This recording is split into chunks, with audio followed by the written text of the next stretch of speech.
Ela limpava o chão do mesmo andar onde decisões de centenas de milhões de reais eram tomadas todos os dias, e ninguém a via.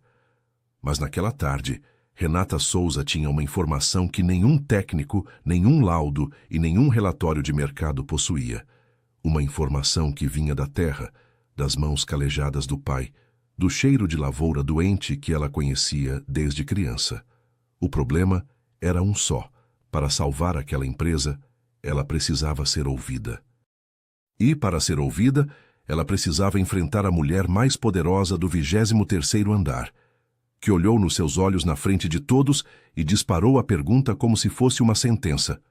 Você vai escutar a opinião de uma faxineira? Sem imaginar que aquela frase seria o maior erro da sua vida. Se inscreva no canal e deixe seu like. E comenta aqui de onde você está assistindo. Seu comentário é muito importante para nós. O relógio na parede da sala de reuniões do 23º andar marcava exatamente 14 horas, quando a voz de Carla Mendonça cortou o silêncio como uma faca. Você vai escutar a opinião de uma faxineira? A frase pousou no meio da mesa de vidro como uma granada sem pino. Os olhos de todos os presentes se voltaram para Hugo Oliveira, e o único som que restou na sala foi o zumbido discreto do ar-condicionado e o coração de uma mulher do lado de fora da porta que havia parado de respirar. Renata Souza estava no corredor com o rodo na mão. Ela não havia planejado ouvir, nunca era esse o seu jeito, mas as palavras haviam chegado até ela com uma clareza quase ofensiva, amplificadas pela fresta que a porta entreaberta deixava, e o próprio nome dela havia sido pronunciado ali dentro com um tom que ela conhecia bem. O tom de quem usa uma palavra como arma. Ela apertou o cabo do rodo com as duas mãos e não se mexeu. Do lado de dentro, Hugo Oliveira continuava em silêncio. 31 anos, ombros largos, expressão fechada. Ele estava de pé na cabeceira da mesa enorme, com a gravata levemente afrouxada e as mangas da camisa dobradas até o cotovelo, como fazia sempre que uma decisão pesada caía sobre ele. Era o tipo de homem que havia construído tudo com disciplina e risco calculado. Não era herdeiro, não era golpista, não era sortudo. Havia começado pequeno, aprendido na prática e chegado onde estava, porque sabia ler o mercado antes que o próprio mercado se percebesse. Mas agora o mercado estava gritando alto demais, e os gritos vinham de todos os lados. Na tela de projeção atrás de Carla, os gráficos despencavam em vermelho vivo. O índice do setor cafeeiro havia perdido quase 4 pontos percentuais só naquela manhã. Os boatos que circulavam nos grupos privados de investidores falavam de uma praga nova, agressiva, espalhando-se por plantações inteiras no interior de São Paulo e em partes de Minas Gerais.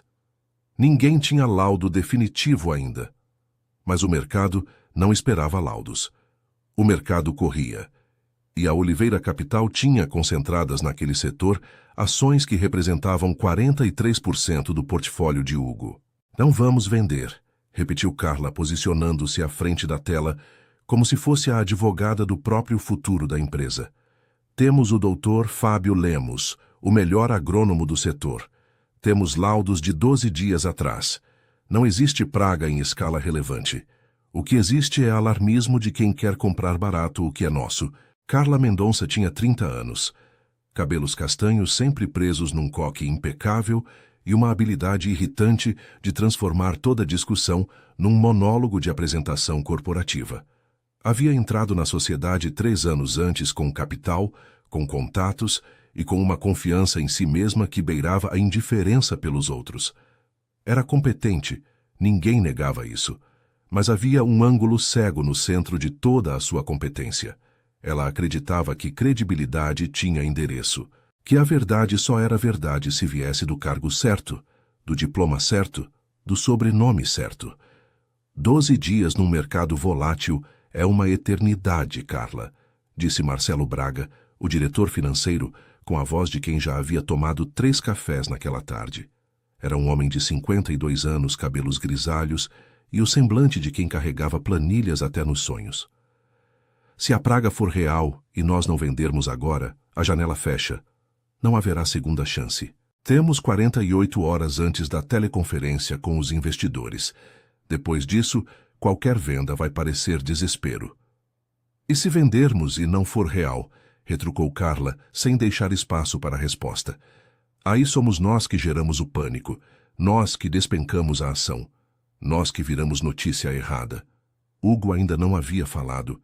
Ele estava olhando para os gráficos na tela, mas parecia estar vendo outra coisa.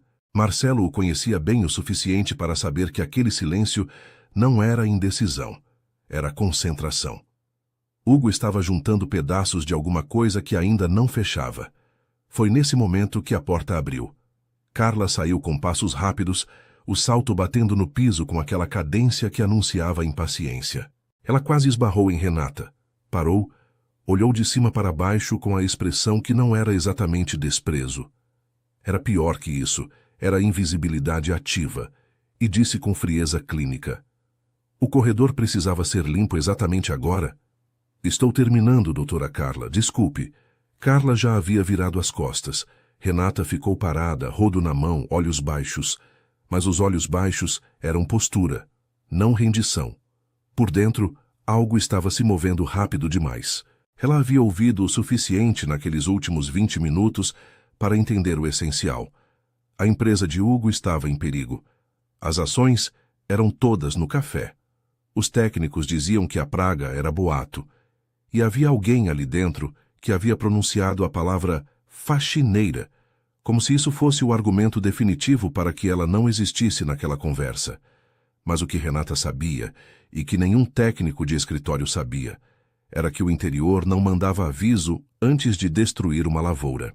O interior simplesmente destruía. E o interior era exatamente de onde ela vinha: Mococa, São Paulo. Ela havia deixado a cidade 2 anos atrás com uma mala, um endereço escrito à mão num papel dobrado e a promessa que havia feito a si mesma em voz baixa, sozinha no ônibus: "Eu vou me virar." E havia se virado. O emprego de faxineira na Oliveira Capital havia sido o primeiro que conseguira na capital, e ela o tratava com o mesmo cuidado com que seu pai, seu Antônio, tratava o cafezal. Cada detalhe, cada canto. Ela conhecia cada centímetro do 23º andar melhor do que qualquer diretor que trabalhava ali. E por isso mesmo, ela via o que os outros não viam. A secretária de Marcelo havia chorado às 11 horas da manhã na copa, discretamente, achando que ninguém notava. O estagiário de TI havia saído de uma sala reservada com os olhos vermelhos.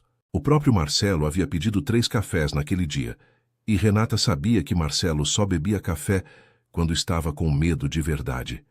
O celular no bolso do avental vibrou. Era uma mensagem no grupo da família, do irmão mais novo, Leandro, 18 anos. "Oi, mana, aqui tá feio. O cafezal do pai. Você precisa ligar para ele." Renata leu a mensagem 3 vezes. Depois olhou pela parede de vidro para a sala de reuniões. Hugo estava de costas para ela agora, sozinho diante da tela vermelha. Os gráficos ainda caindo. Um homem cercado de gente, mas completamente sozinho na decisão. Ela olhou para o nome salvo no celular: Pai. E ficou parada no corredor por quase 1 minuto inteiro, o coração batendo mais rápido do que devia, o rodo apoiado na parede, o mundo da empresa girando ao redor dela, como se ela não existisse. A ligação demorou 2 toques para ser atendida. Que bom, filha. Estava pensando em você." A voz de seu Antônio chegou pelo telefone com aquela textura de sempre. Grave, pausada, com o sotaque do interior enraizado em cada sílaba. Era a voz de um homem que havia aprendido a não desperdiçar palavras, porque no campo tudo que existe tem um custo. Renata estava no banheiro do corredor do 23º andar, a porta trancada, a torneira aberta baixinho para abafar o som. "Pai, preciso que o senhor seja honesto comigo. Sem me poupar, tá? Como está o cafezal?" Houve uma pausa pequena, do tipo que Renata conhecia desde criança, a pausa que o pai fazia quando a resposta ia doer. "Filha, está ruim. Está muito ruim." Ela fechou os olhos. "Quanto ruim?" "Perdi quase metade do talhão do fundo já. A praga entrou pela divisa do Geraldo primeiro, aí passou para o meu lado, aí foi para o Toninho, para o Zé das Pedras." Ontem o Geraldo foi lá no talhão dele de manhã cedo e voltou sem falar com ninguém o dia todo. Quando a mulher dele perguntou o que havia, ele disse: acabou. Assim seco. Acabou. Renata sentiu a garganta apertar. Os técnicos da região estão falando alguma coisa? Os técnicos?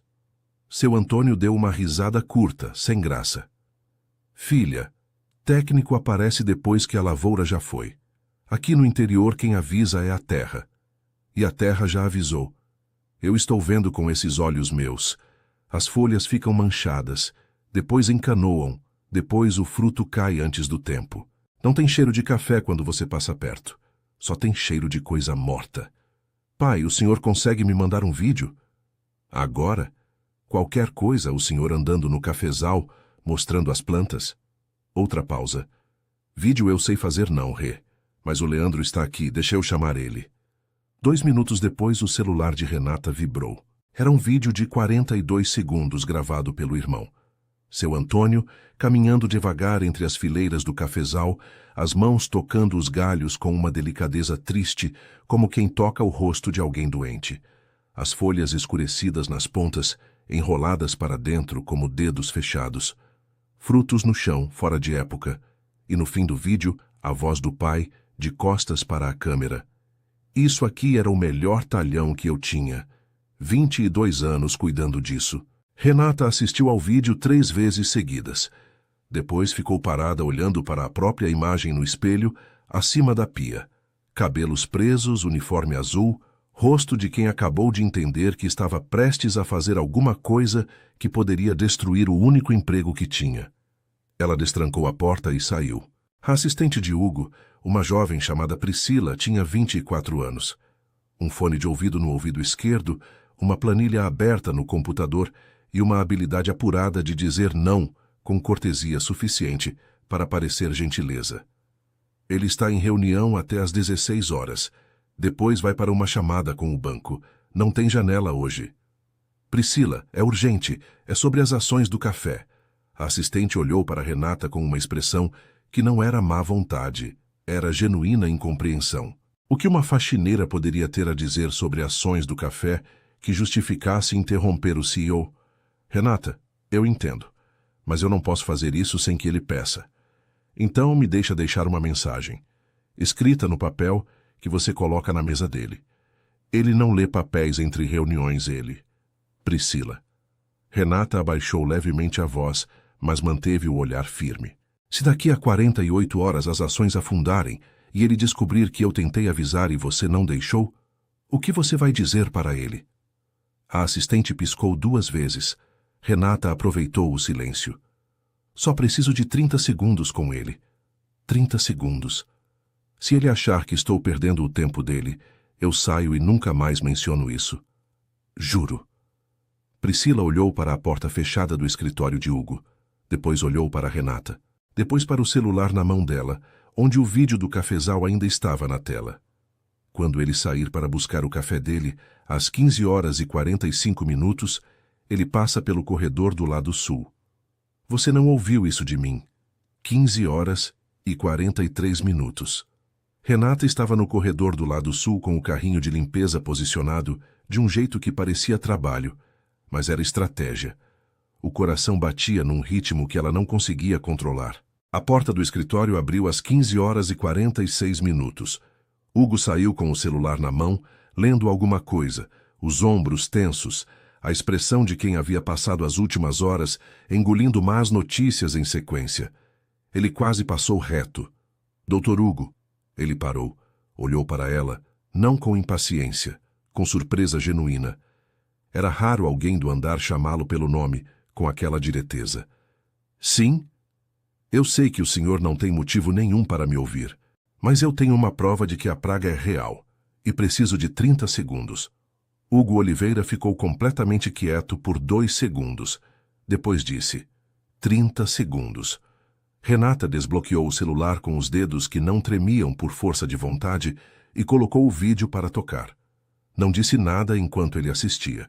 Deixou que as imagens falassem, as fileiras doentes, as mãos do pai nos galhos, os frutos no chão.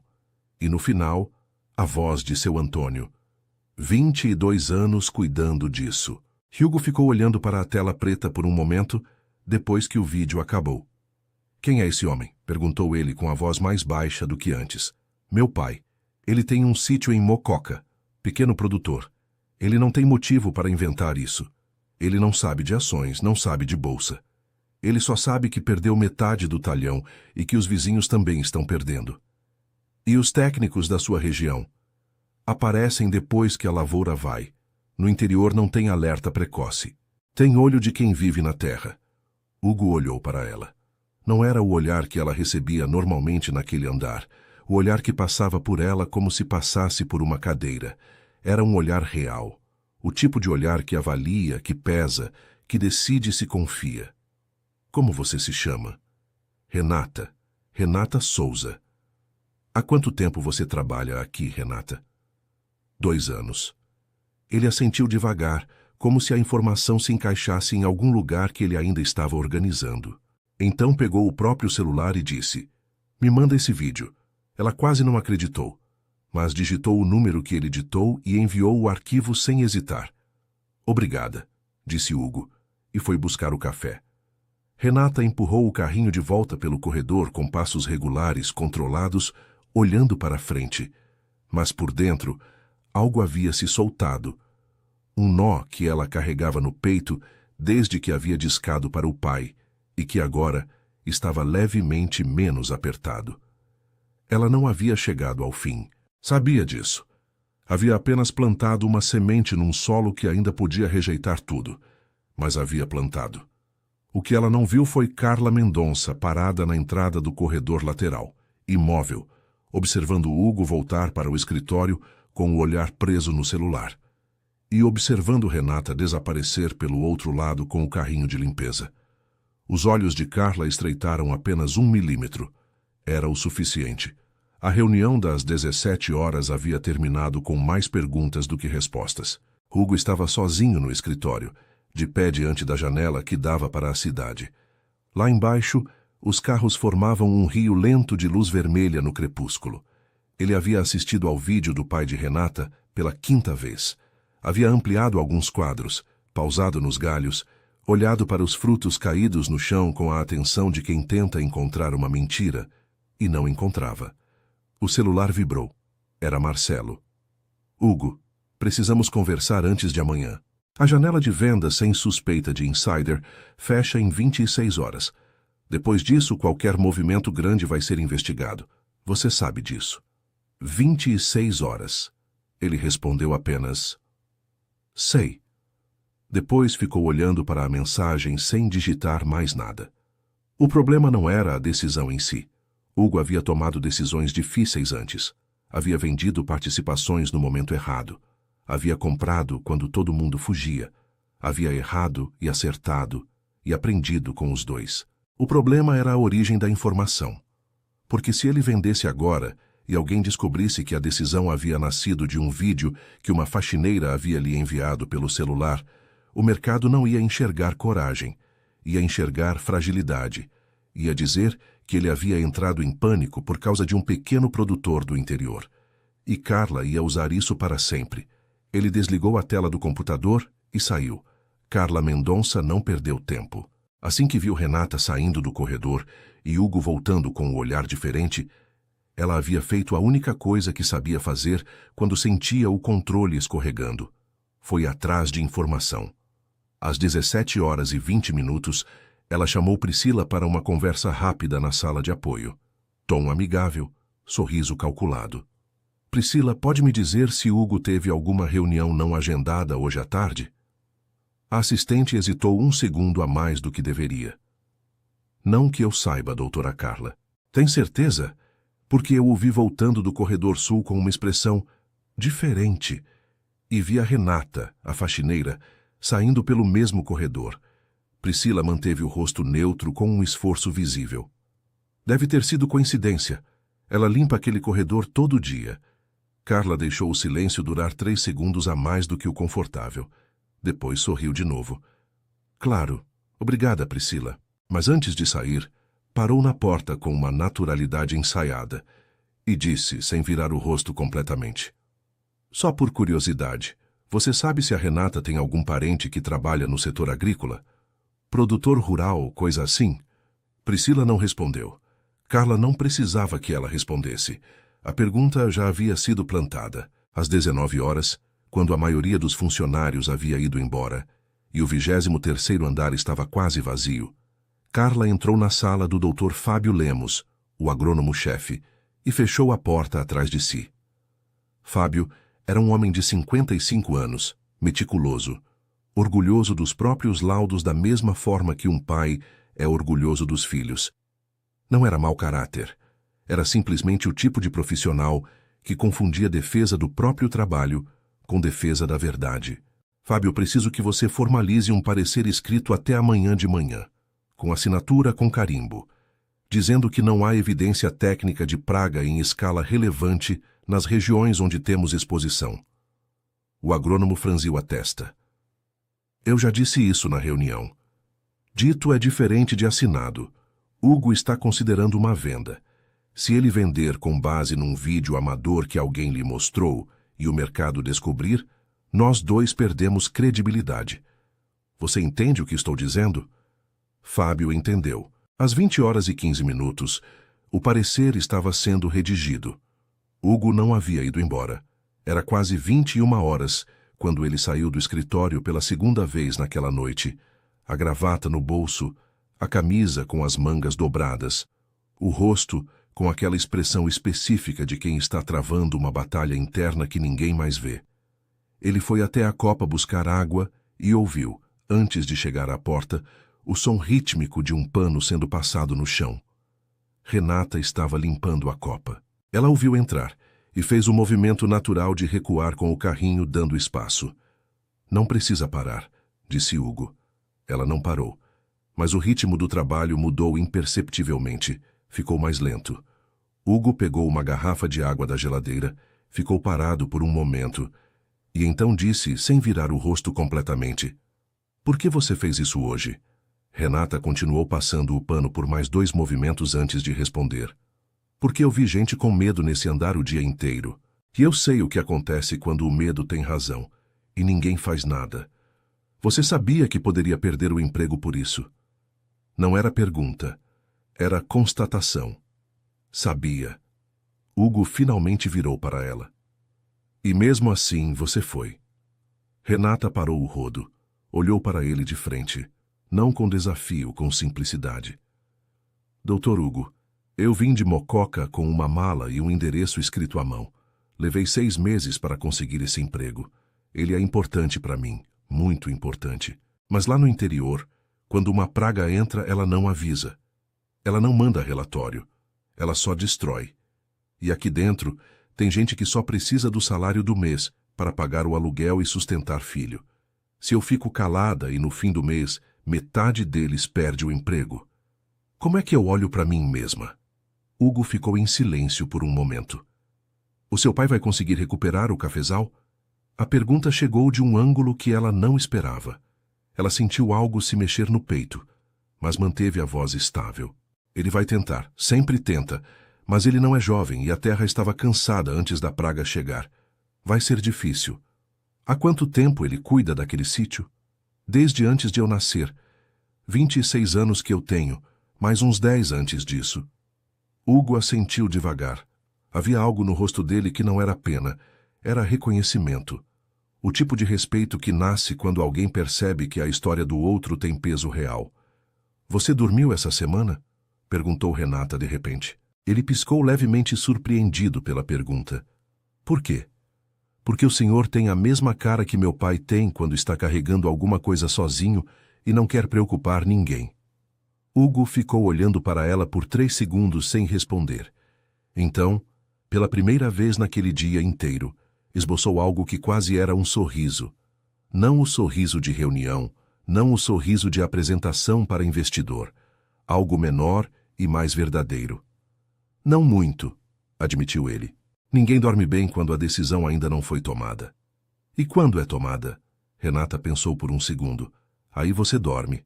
Ou não dorme por outro motivo. Mas pelo menos é a sua decisão. É diferente." Hugo pegou a garrafa de água, virou para a porta e parou por um instante antes de sair. Obrigado, Renata. Pelo vídeo. E por... isso. Ele saiu. Renata ficou parada no meio da copa vazia, o rodo na mão, o coração fazendo coisas que ela não havia autorizado. Ela sacudiu a cabeça levemente, respirou fundo e voltou ao trabalho. Mas o chão já estava limpo fazia 10 minutos. Ela só não havia percebido. O que Renata não sabia, ainda, era que Carla havia pedido ao setor de RH para puxar o histórico de acesso ao sistema interno da empresa nos últimos 3 dias. Queria saber se algum funcionário de nível operacional havia acessado arquivos que não eram de sua competência.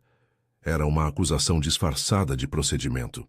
E amanhã cedo, com o parecer de Fábio na mão e o dossiê do RH sobre a mesa, Carla pretendia chegar à reunião das 9 horas com tudo o que precisava para transformar Renata Souza num problema que Hugo não pudesse ignorar.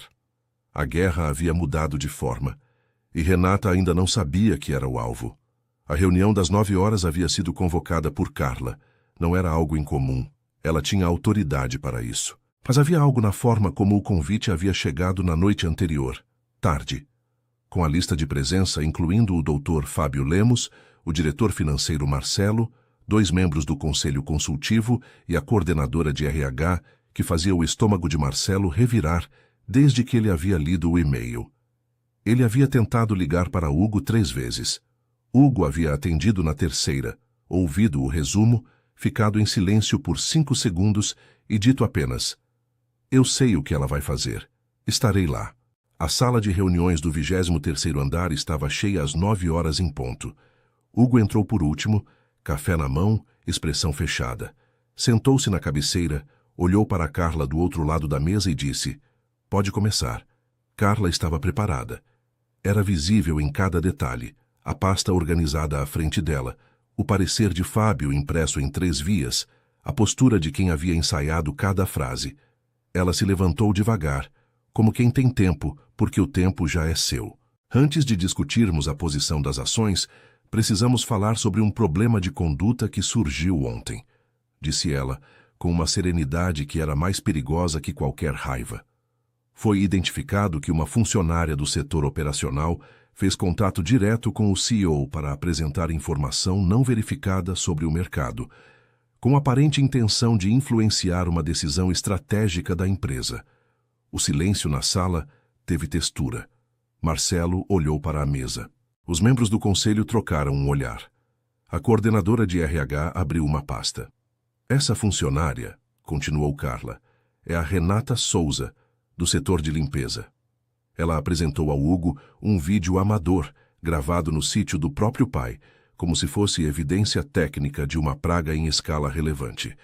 E fez isso sem qualificação, sem autorização e, segundo o RH, possivelmente após circular por áreas restritas do andar durante o horário de expediente. Ela deslizou uma folha pela mesa em direção a Hugo. "O Dr. Fábio assinou um parecer formal esta manhã. Não há evidência técnica de praga em escala que justifique a venda das nossas posições. O que existe é um vídeo de um pequeno produtor do interior que perdeu parte da lavoura por razões que nem foram diagnosticadas com precisão. E existe uma funcionária que, por motivos que precisamos apurar, achou adequado levar isso ao CEO como se fosse inteligência de mercado." Ela pausou. E então, olhando diretamente para Hugo, com a voz firme o suficiente para que todos na sala ouvissem com clareza: "Hugo, você vai tomar uma decisão de centenas de milhões de reais baseado na opinião de uma faxineira?" A sala ficou completamente imóvel. Era a mesma frase de ontem, mas agora estava armada, carregada, disparada na frente de testemunhas. Não era uma pergunta. Era uma execução. Hugo colocou o copo de café sobre a mesa devagar. Olhou para Carla. Olhou para o parecer do Fábio. Olhou para Marcelo, que estava com os olhos na mesa. Olhou para a coordenadora de RH, que aguardava com a caneta na mão. E então disse, com uma voz tão calma que cortou o silêncio como uma lâmina limpa: "Sim." Ninguém respirou. "Não porque ela é faxineira", continuou Hugo sem levantar a voz, Mas porque o que ela me trouxe é verificável, é específico e é consistente com o que o mercado está sinalizando há 3 dias. O pai dela perdeu metade do talhão. Os vizinhos estão perdendo. Isso não é laudo, mas é dado. E dado de campo chega antes de laudo de escritório. Sempre chegou. Hugo, disse Carla com um sorriso tenso. Você está... Eu não terminei. Ele não levantou a voz. Não precisou. Fábio, seu parecer é de 12 dias atrás. Você foi ao campo nos últimos 3 dias? O agrônomo abriu a boca. Fechou. Não, admitiu ele, com menos firmeza do que havia tido ao assinar o documento. Então seu parecer é uma fotografia velha de uma situação que pode ter mudado. Hugo virou para a coordenadora de RH. A Renata não acessou nenhum sistema restrito. Ela me abordou num corredor com informação de fonte primária. Isso não é conduta irregular. Isso é exatamente o que eu esperaria de qualquer pessoa que trabalha aqui e tem algo relevante a dizer. Você está defendendo uma faxineira na frente do conselho? Disse Carla, e agora o sorriso havia sumido. Estou defendendo que informação não tem hierarquia de crachá. Hugo olhou para os membros do conselho. Aqui ninguém é menos. Se alguém tiver dado relevante, eu ouço. Venha de quem vier. Carla ficou de pé, a pasta na mão, os olhos duros. Você está sendo emocional.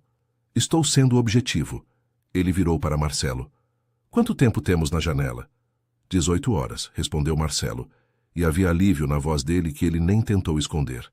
Então vamos trabalhar. Hugo fechou a pasta de Carla sem cerimônia. Marcelo, quero os números da venda parcial na minha mesa em 40 minutos. Vamos vender 60% da posição agora e segurar o restante por mais 12 horas para não gerar sinal de pânico. Se o mercado confirmar a queda até o fechamento de amanhã, vendemos o restante. A sala começou a se mover. Cadeiras recuando, celulares sendo desbloqueados, conversas em voz baixa. Carla não se moveu. Hugo. A voz dela estava diferente agora, ainda firme, mas com uma fratura embaixo. Se você fizer isso, eu não posso continuar como sua sócia. Não posso colocar meu nome numa decisão baseada em isso. Eu sei, disse Hugo. Ela piscou.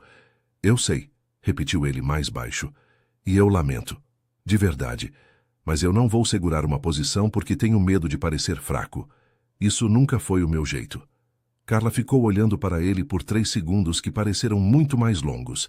Então pegou a pasta, endireitou o terno com um gesto mecânico e saiu da sala sem olhar para ninguém. A porta fechou com um clique preciso. A ordem de venda foi executada às 11 horas e 46 minutos. Marcelo ficou na sala de operações, monitorando cada movimento. Hugo ficou no escritório com a porta fechada, o celular desligado para o mercado, os olhos na janela. Ele havia tomado a decisão. Agora a decisão precisava de tempo para virar resultado, e esse era sempre o intervalo mais difícil. Quando você não pode mais controlar nada, só esperar. Do outro lado do andar, Renata soube o que havia acontecido pela secretária de Marcelo, que passou pelo corredor às 12 horas com os olhos marejados e disse baixinho, como quem não consegue segurar uma coisa boa dentro do peito. Ele vendeu, Renata. Ele vendeu. Renata apoiou a mão na parede. Não era alívio ainda. Era o peso da realidade chegando. Ela havia iniciado uma cadeia que havia derrubado uma sociedade, exposto uma funcionária de limpeza no conselho da empresa e colocado nas costas de um homem uma decisão que ainda podia dar errado. Por quê? E se o pai estivesse errado? E se a praga fosse local, isolada, e não chegasse às regiões das ações? E se ela houvesse destruído tudo? Ela foi até o banheiro, trancou a porta e ficou parada com as mãos apoiadas na pia, olhando para a própria imagem no espelho. A mesma imagem de ontem, mas com um peso diferente nos olhos.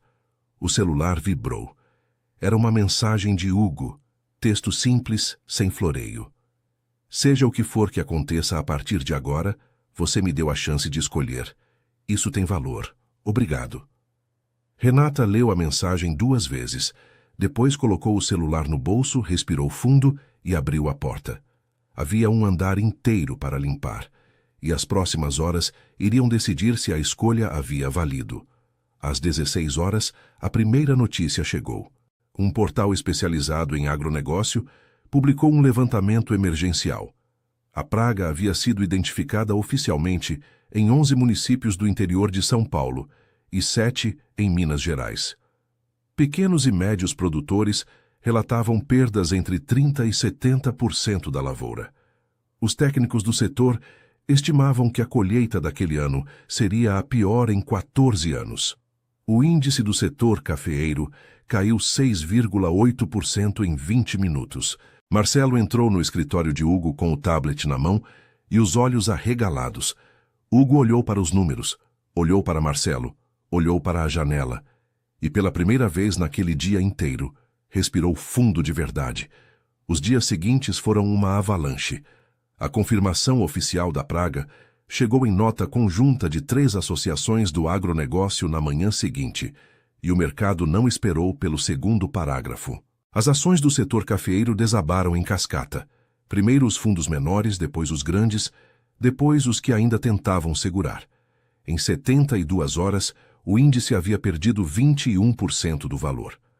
Contratos de exportação foram suspensos. Bancos acionaram cláusulas de revisão em financiamentos rurais. Fornecedores começaram a renegociar. O noticiário econômico usava a palavra colapso com uma frequência que 2 dias antes teria parecido exagerada. A Oliveira Capital havia vendido 60% da posição antes da queda, e o restante, que Hugo havia segurado por mais 12 horas conforme o plano de Marcelo, havia sido vendido no limite da janela, ainda com prejuízo controlado. Mas controlado. A empresa havia saído machucada, não destruída. Marcelo fechou os números na sexta-feira à tarde e foi até o escritório de Hugo com uma expressão que misturava exaustão e incredulidade. Perdemos 18% do que teríamos perdido se não tivéssemos vendido, disse ele, colocando a planilha sobre a mesa. Se tivéssemos ficado com a posição inteira, Hugo, seria o fim. Demissão em massa. Provavelmente, encerramento de 2 departamentos inteiros. Talvez pior. Hugo olhou para os números por um longo tempo. E a Carla? Marcelo suspirou. Ela não vendeu nada. Manteve cada ação que tinha. A posição dela era menor que a sua, mas estava toda concentrada no mesmo setor. Ela perdeu 83% do patrimônio investido em 48 horas. Os advogados dela entraram em contato esta manhã para iniciar a dissolução formal da sociedade. Hugo não disse nada. Não havia nada para dizer que não soasse a alguma coisa que ele não queria ser. Ela vai ficar bem? Perguntou ele, com uma serenidade que Marcelo levou 1 segundo para entender. Com o que sobrou, vai precisar recomeçar. Completamente. Hugo assentiu devagar. Processa nada. Deixa ela ir. Carla Mendonça saiu do 23º andar numa tarde de terça-feira, com 2 caixas, e o mesmo passo firme de sempre. Mas quem a conhecia notava. Havia algo diferente na linha dos ombros. Não era derrota visível. Ela não daria a ninguém esse presente. Era contenção. O tipo de rigidez que uma pessoa assume quando está segurando por força de vontade tudo que poderia desmoronar se afrouxasse 1 milímetro. Ela passou pelo corredor principal sem olhar para os lados. Renata estava no fundo do corredor, de costas, organizando o carrinho de limpeza. Não viu Carla passar. Ou talvez tenha visto e escolhido não virar. Carla parou por 1 segundo, apenas 1 segundo, olhando para a nuca de Renata. E naquele segundo aconteceu alguma coisa pequena e silenciosa, que ninguém além dela mesma saberia. Ela entendeu. Não aceitou, não perdoou, não transformou em lição bonita para contar depois. Mas entendeu. A verdade não havia chegado do lugar que ela esperava, e esse era exatamente o problema. Ela só esperava a verdade de certos lugares. Depois pegou as caixas com mais firmeza e foi embora. O elevador fechou, e a história de Carla Mendonça, na Oliveira Capital, terminou com o som de uma porta de metal se fechando num corredor vazio. Hugo levou 2 semanas para fazer a próxima jogada. Não foi impulso. Foi o mesmo processo de sempre. Análise, paciência, leitura de mercado, mas com um olhar diferente. Ele havia saído daquelas 48 horas com uma certeza nova. As informações mais valiosas não estavam sempre nos relatórios. Às vezes, estavam nos corredores. Às vezes, estavam nas mãos de quem vivia mais perto da realidade do que qualquer planilha conseguia alcançar. O setor de tecnologia estava em movimento. 3 empresas específicas, infraestrutura de dados, automação agrícola e logística inteligente, haviam sido ignoradas pelo mercado durante a crise do café, porque ninguém estava olhando para elas. Hugo olhou, estudou por 12 dias, consultou 2 pessoas em quem confiava, dormiu sobre os números e então deu a ordem. Em 40 dias, as 3 posições haviam valorizado entre 38% e 62%. Marcelo entrou no escritório numa manhã com o tablet na mão e um sorriso que ele não conseguia conter. Você dobrou, Hugo, com folga. Hugo olhou para os números. Depois olhou pela janela para a cidade lá embaixo. Depois fechou o tablet com calma e disse: chama o Marcelo Jurídico, quero criar um fundo. Renata soube do fundo por Priscila, que soube por Marcelo, que havia ajudado a estruturar o documento. O Fundo Antônio, batizado com o nome que Hugo havia escolhido pessoalmente, sem anunciar para ninguém o motivo, era destinado a apoiar pequenos produtores rurais atingidos por pragas e eventos climáticos extremos, com foco nas regiões de Mococa e municípios vizinhos. Não era caridade. Era crédito acessível, assistência técnica real e um canal direto para que pequenos produtores pudessem reportar problemas de campo antes que virassem crise de mercado. Era, nas palavras do próprio Hugo no documento de Constituição, inteligência que vem da terra, tratada com o respeito que merece. Renata leu o nome do fundo numa tarde e ficou parada com o papel na mão por um tempo que ela não conseguiu medir. Seu Antônio, o nome do pai, num documento oficial, numa empresa de investimentos da capital. Ela dobrou o papel com cuidado, colocou no bolso do avental e voltou ao trabalho. Mas havia algo diferente na forma como ela carregava o próprio corpo naquela tarde. Mais leve, como se um peso que ela nem sabia que tinha carregado a vida inteira tivesse sido posto no chão. Hugo a encontrou no corredor do lado sul no fim daquela tarde. Não era coincidência desta vez. Ele havia esperado o momento certo da mesma forma que esperava o momento certo para qualquer coisa que importava. Posso te falar um minuto?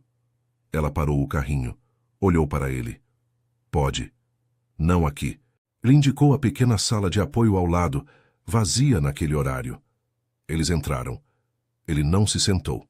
Ficou de pé perto da janela pequena que dava para o lado do prédio, com a luz do fim de tarde chegando de lado e deixando tudo um pouco mais honesto do que o habitual.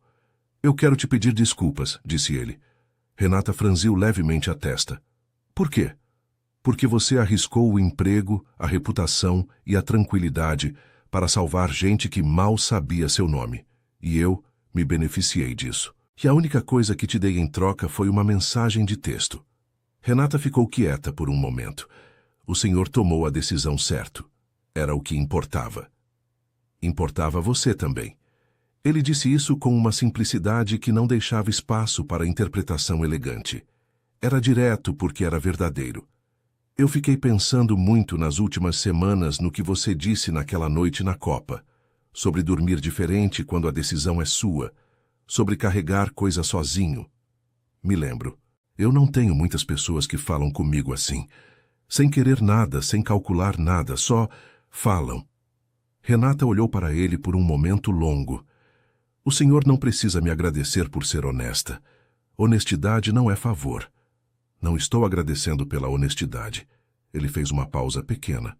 Estou dizendo que quero te conhecer fora daqui, se você quiser.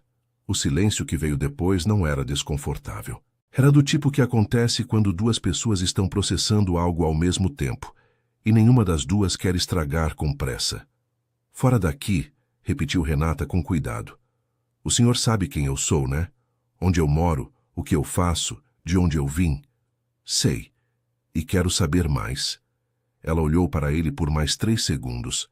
Depois, pela primeira vez em toda aquela história, sorriu de verdade.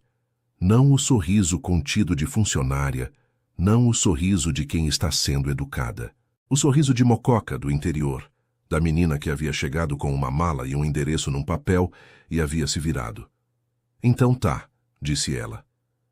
3 meses depois, numa manhã de sábado, com o sol entrando de lado entre os pés de café, Hugo Oliveira pisou pela primeira vez na terra de seu Antônio. O velho produtor o recebeu na porteira com um aperto de mão firme, e os olhos que avaliavam do jeito que só os olhos de quem vive da terra sabem avaliar. Não pelo terno, não pelo carro, não pelo cargo, pelo jeito de caminhar, pelo jeito de olhar para o chão. Hugo caminhou devagar entre as fileiras em recuperação. Os pés de café que a praga havia poupado já mostravam brotos novos. As mudas que o fundo Antônio havia financiado estavam sendo plantadas no talhão do fundo, onde a terra havia descansado depois da perda. Havia um técnico agrônomo jovem, indicado pelo fundo, pago pelo fundo, orientando 2 trabalhadores rurais sobre o espaçamento correto.